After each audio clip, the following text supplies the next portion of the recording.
नमस्कार दोस्तों, मैं हूँ मुसाफिर किस्सों वाला यानी विजित सिंह। हाजिर हूँ अपनी नई कहानी के साथ। झल्ली। 2 घंटे के भीतर लगभग 150 बार फोन कर चुका था माध्यम आराध्या को, लेकिन उसने फोन नहीं उठाया। रात तक तो सब ठीक था, फिर अचानक ऐसा क्या हुआ कि आज सुबह आराध्या का गुड मॉर्निंग मैसेज नहीं आया और उसका फोन भी नहीं उठ रहा।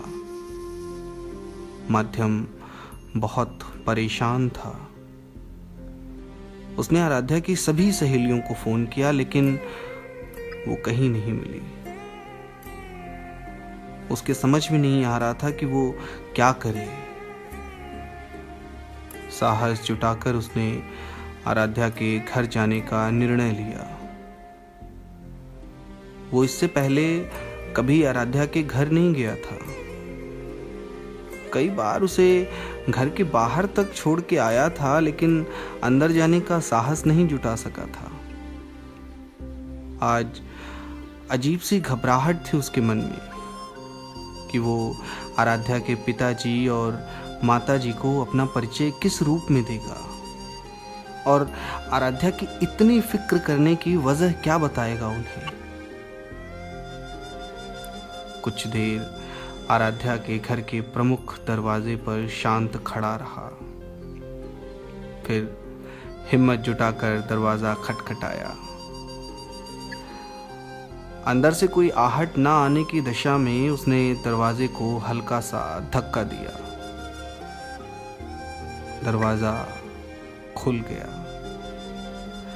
दरवाजा अंदर से बंद नहीं था और घर के अंदर इंसान को डरा देने वाली शांति पसरी हुई थी।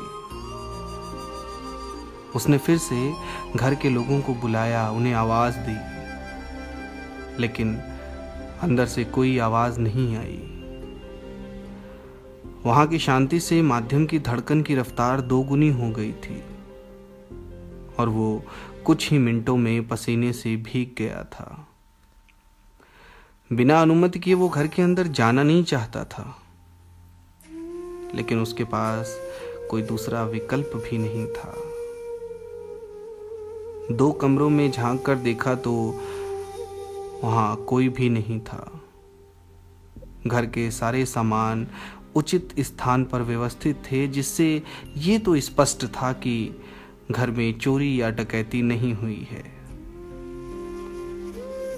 तीसरे कमरे का दरवाजा खोला तो दंग रह गया।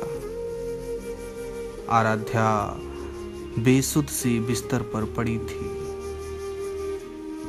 एक शराब की बोतल उसके हाथ में थी और 2 बोतलें बिस्तर पर बिखरी हुई थीं। बेहद खूबसूरती से आंखों में काजल और होठों पर लिपस्टिक लगाने वाली आराध्या के पूरे चेहरे पर काजल और लिपस्टिक बुरी तरह फैली हुई थी। शराब से नफरत करने वाली आराध्या को इस स्थिति में देखकर माध्यम अवाक रह गया। पानी के छींटे और तमाम उपायों के बाद आराध्या कुछ बोलने की स्थिति में आई। माध्यम ये पूछने के लिए बेचैन था कि आखिर आराध्या ने अपना ये हाल क्यों बनाया। उसने थोड़ा झिझकते हुए पूछा, शराब कब से पीने लगी तू?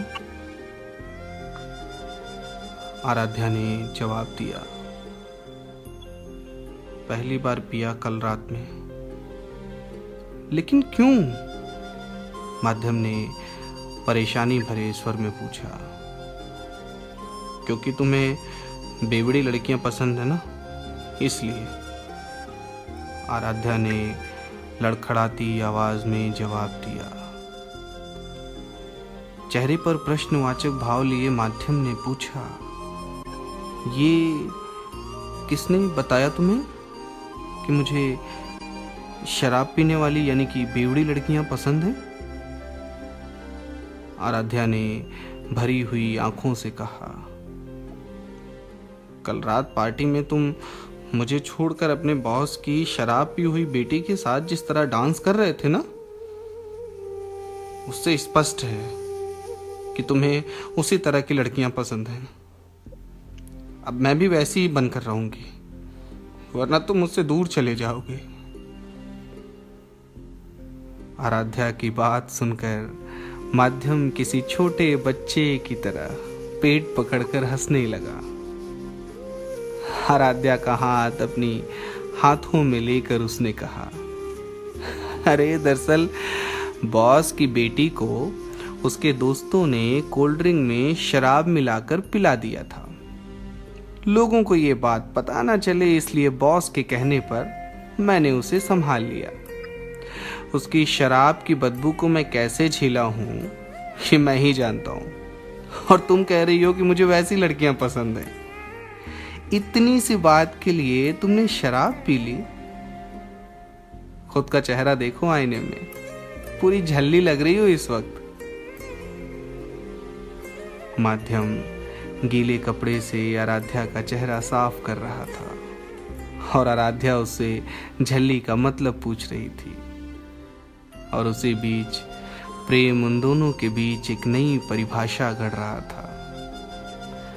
माध्यम उसका चेहरा साफ कर फिर से उसके होठों पर लिपस्टिक और आंखों में काजल लगा रहा था, और आराध्या लगातार उससे झल्ली का मतलब पूछ रही थी और लगातार कह रही थी, झल्ली का मतलब बताओ या ना बताओ, लेकिन प्लीज मुझे कभी छोड़कर मत जाना।